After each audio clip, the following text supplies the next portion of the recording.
I don't know about you, but I loved rushing home to watch my shows before homework, and Mr. Rogers' Neighborhood was one of them.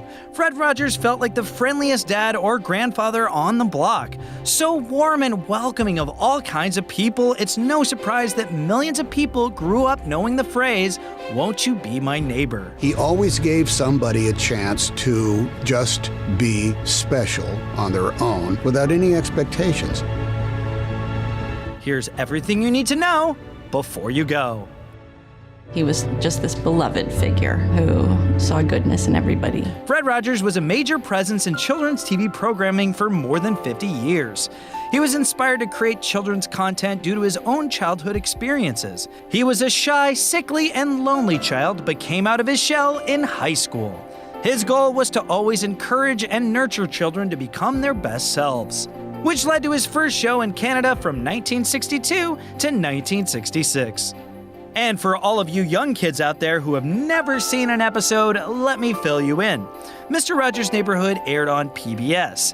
In each half-hour segment, Rogers started the show by entering his home, clearly his set, and sang the song, "Won't You Be My Neighbor?" It was his ritual to replace his jacket and dress shoes he was wearing with a zip-up cardigan and blue sneakers. In each episode, he spoke directly to the camera, reaching beyond the set to engage instinctively with his viewers. He covered a variety of topics that most other children's television shows shied away from. These were subject matters like anger, competition, divorce, and war. There was always something you can do with the mad that you feel. Fred Rogers gained the love and admiration of many when he spoke about the death of his goldfish in a 1970 episode. His empathetic approach to tricky subjects always taught children to lead with peace and kindness. He also had frequent and sometimes recurring guests that had different occupations to teach kids about the many talents and roles that people can have in this world. Well, you learn something different every day, don't you? That's right, we certainly do. Sometimes we're learning, we don't even know we're learning. Mr. McFeely, the neighborhood post office delivery man, appeared in almost every episode. His catchphrase was, "Speedy deliveries." In addition to his wonderful presence on TV, Fred Rogers was also a loving husband to his wife Joanne of 50 years, of which he had 2 sons with.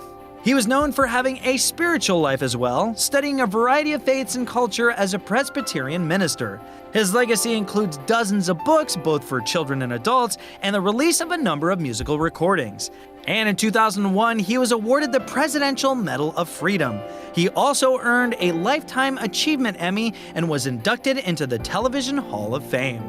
In 2018, the documentary Won't You Be My Neighbor was released and covered the life and legacy of our dear legend, Mr. Fred Rogers. The film is the highest grossing biographical documentary of all time and won 3 Critics' Choice Documentary Awards, a Gotham Award, a Producers Guild of America Award, and an Independent Spirit Award. The film A Beautiful Day in the Neighborhood takes us behind the set of Mr. Rogers' Neighborhood to tell us more about this kind man we know and love, but gives us more insight into how he directly affected people.